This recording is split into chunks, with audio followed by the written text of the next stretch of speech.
Finally இன்னைக்கு நிறைய பேருக்கு, அதுவும் குறிப்பா இப்போ கொஞ்ச நேரத்துக்கு முன்னாடியில இருந்து தான் ரொம்பவே ஒரு ஹாப்பியான மூமெண்டா இருந்திருக்கும். ஏன்னா காலையில இருந்து என்ன நம்ம சிஎம் விஜய் அவர்களுக்கு வந்து த்ரிஷாவோட பர்த்டே விஷஸ் வந்து வரவே இல்லை, ஒரு ஸ்டோரி போடல, ஒரு போஸ்ட் போடல, ஒரு ரீல் போடல, என்னவா இருக்கும் அப்படின்னு சொல்லிட்டு ரொம்பவே வந்து மண்டே பிச்சுக்கிட்டு இருந்தாங்க ரசிகர்கள் எல்லாருமே. இதுக்கு நடுவுல பாத்தீங்கன்னா மெனக்கட்டு வந்து யார் அந்த ப்ராசஸ் ஃபர்ஸ்ட் ஸ்டார்ட் பண்ணாங்கன்னு தெரியல. த்ரிஷாவோட ஃபாலோயிங்ஸ்ல போய் பார்த்தா சிஎம் விஜய் அவர்கள் வந்து அன்ஃபாலோ பண்ணிருக்காங்கன்னு சொல்லிட்டு போட்டிருந்தாங்க.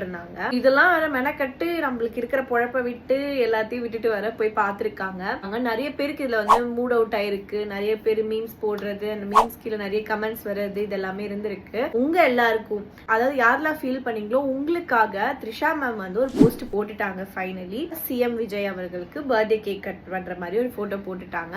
ஸோ இது எல்லாமே உங்களுக்கு ஒரு ட்ரீட் தான் இல்லையா?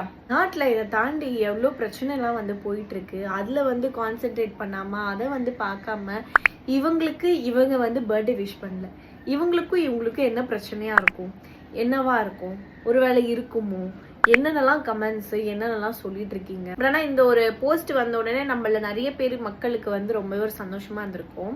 ஆனா இதெல்லாம் பார்க்கும் போது எப்படி தெரியுமா இருக்கு?